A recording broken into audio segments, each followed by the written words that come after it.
चर्चा चलती है कि समाजवादी पार्टी से, प्रगतिशील समाजवादी पार्टी से गठबंधन हो सकता है, कभी चलती है कि भाजपा से गठबंधन हो सकता है। इस पर आप क्या कहेंगे?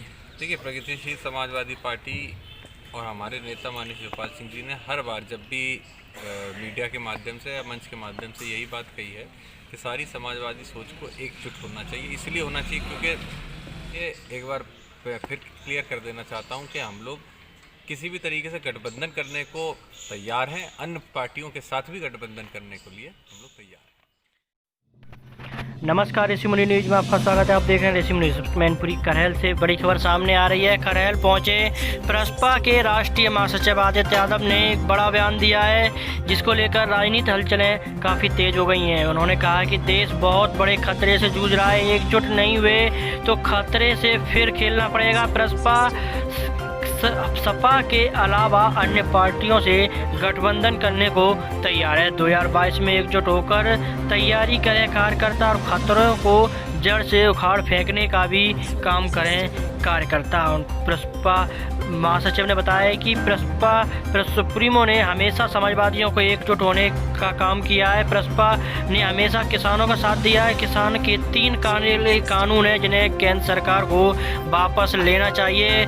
सरकार ने किसानों के मुख्य संगठनों से बिना बात किए यह कानून बनाया है। प्रसपा नेता जीवन यादव की भतीजी की शादी समारोह में शिरकत करने पहुंचे थे प्रसपा के राष्ट्रीय महासचिव आदित्य यादव। इस दौरान प्रसपा के राष्ट्रीय महासचिव आदित्य यादव ने पत्रकारों से खास वार्ता करते हुए कई बड़े बयान दिए हैं। उन्होंने कहा कि 2022 की तैयारियों के लिए कार्यकर्ता एकजुट होकर तैयारी करें। इस दौरान पूर्व DCB chairman doctor Ram Kumar Yadav, जिला पंचायत सदस्य राहुल यादव समेत आज तमाम लोग मौजूद रहे। वहीं प्रसपा राष्ट्रीय महासचिव आदित्य यादव ने बेटी को शुभाशीष देते हुए शुभ विवाह की शुभकामनाएं भी दी हैं। इस दौरान प्रसपा के राष्ट्रीय महासचिव आदित्य यादव ने कार्यकर्ताओं को से भी मुलाकात करते हुए उनसे वार्ता की है और वहीं 2022 की तैयारियों के लिए जुटने का आह्वान भी किया है। प्रसपा राष्ट्रीय महासचिव ने बताया है कि प्रसपा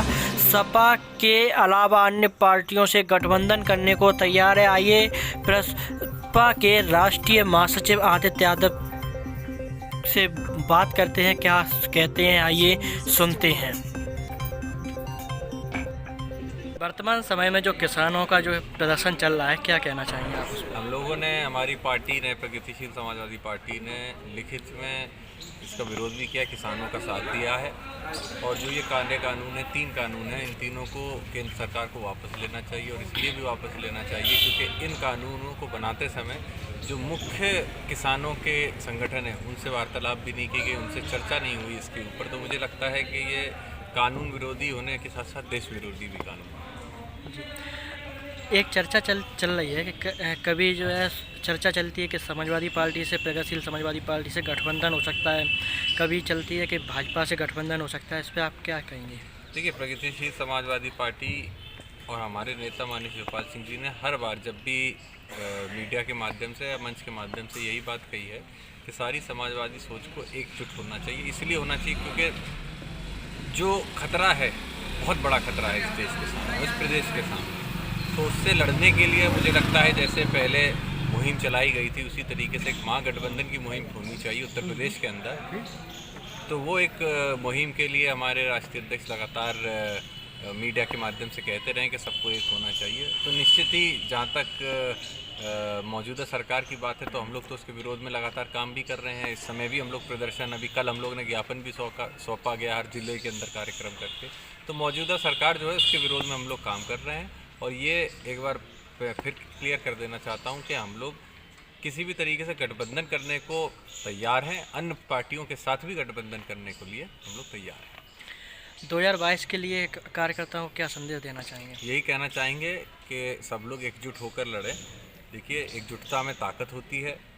तो एकजुट होकर, क्योंकि जो हमारा सामने दुश्मन है वो बहुत ही ताकतवर हो चुका है, चाहे वो मीडिया के माध्यम से हो, चाहे वो सरकार के ताने बाने से हो, तो वो बहुत मजबूत हो चुका है। तो उसको अगर हमें जड़ से उखाड़ना होगा तो उसके लिए सबको एकजुट होकर आना चाहिए और बहुत मेहनत करनी चाहिए, खास करके युवाओं, क्योंकि ये जो आने वाला समय है वो युवाओं का ही है। जो मुद्दे जिनके लिए लड़ाई लड़ी जा रही है, रोजगारों का मुद्दा, शिक्षा का मुद्दा, ये सब कहीं ना कहीं युवाओं के लिए लड़ा जा रहा है। तो युवाओं को भी बढ़ चढ़ कर इसमें हिस्सा लेना चाहिए।